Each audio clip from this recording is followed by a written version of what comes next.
बहुत समय पहले की बात है। पुराने चाइना के नॉर्थ प्रोविंस में 3 मॉन्क रहते थे।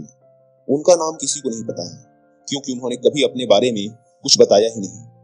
उन्होंने कभी किसी बात का जवाब नहीं दिया। चीन में बस उन्हें 3 हंसते हुए भिक्षुओं के नाम से जाना जाता था।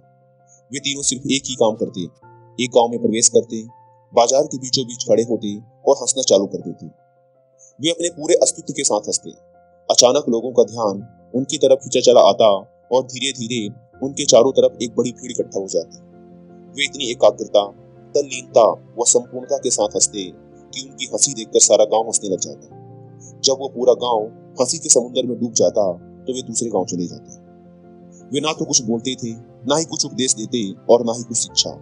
वे जहां भी जाते अपनी हंसी से ऐसा माहौल बना देते कि लोग अपने सारे दुख दर्द भूलकर बस हंसने लग जाते। धीरे धीरे चाइना के लोग उन्हें बहुत प्यार करने लगे और वो पूरे चाइना में फेमस होते गए, 3 लाफिंग मॉन्क के नाम से। चाइना के लोग उन्हें बहुत प्यार करते, उनका सम्मान करते। इससे पहले और उनके बाद भी कभी किसी ने इस तरह से प्रचार नहीं किया कि जीवन केवल एक हंसी होना चाहिए और कुछ नहीं। वे विशेष रूप से किसी पर नहीं हंसते थे। वे बस हंसते थे जैसे कि उन्होंने ब्रह्मांडी मजाक को समझ लिया हो, जैसे कि उन्होंने ईश्वर के मजाक को समझ लिया हो, और उन्होंने एक शब्द का उपयोग किए बिना पूरे चाइना में इतना आनंद फैलाया जितना आज से पहले किसी ने ना फैलाया था। लोग उनका नाम पूछते, लेकिन वे बस हंसते, तो यह उनका नाम बन गया 3 हंसते हुए भिक्षु, 3 लाफिंग मॉन्क्स। पूरे चाइना में घूम घूम कर लोगों को हंसाते हुए समय के साथ वे तीनों बूढ़े हो गए, और एक रात जब वे एक गांव में ठहरे हुए थे, उन तीनों में से एक भिक्षु की मौत हो गई। पूरा गांव स्तब्ध रह गया।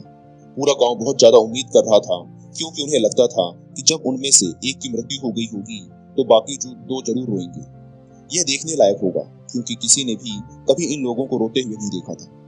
जब सुबह हुई तो पूरा गांव इकट्ठा हुआ, लेकिन दोनों भिक्षु तीसरे की लाश के पास खड़े जोर जोर से हंस रहे थे, ऐसी हंसी जैसी उन्होंने आज से पहले कभी ना हंसी थी। गांव के कुछ बड़े बुजुर्गों ने उन्हें समझाने की कोशिश की कि यह आपका साथी था और इसकी मृत्यु पर आपको हंसना नहीं चाहिए। तब उस दिन पहली बार उन भिक्षुओं ने लोगों से बात की और कहा, हम हंस रहे हैं क्योंकि यह आदमी जीत गया है। हम हमेशा सोचते थे कि पहले कौन मरेगा, लेकिन इस आदमी ने पहले मरकर हमें हरा दिया। हम अपनी हार व इसकी जीत पर हंस रहे हैं। इसके अलावा यह कई वर्षों तक हमारे साथ रहा। हम एक साथ हंसे, हमने एक दूसरे की मौजूदगी, उपस्थिति का आनंद लिया। उसे अंतिम विदा देने का इससे बेहतर तरीका और क्या हो सकता है। हम केवल हंस सकते हैं। लेकिन पूरा गांव उदास था।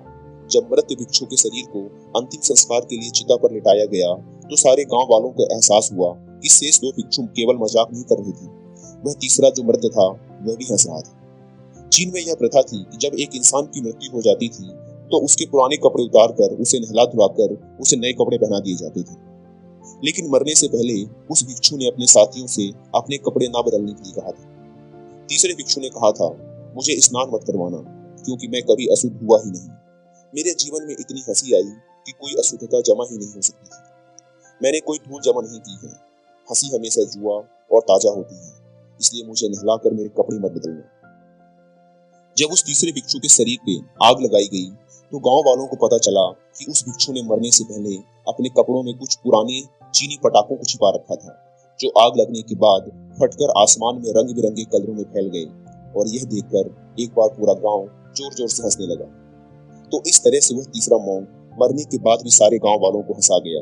और यह देखकर शेष दोनों भिक्षुओं ने कहा, चालाक आदमी, तुम मर चुके हो, लेकिन तुमने हमें एक बार फिर हरा दिया। तुम्हारे द्वारा गांव वालों के चेहरों पर पैदा की गई यह हंसी आखिरी हंसी थी।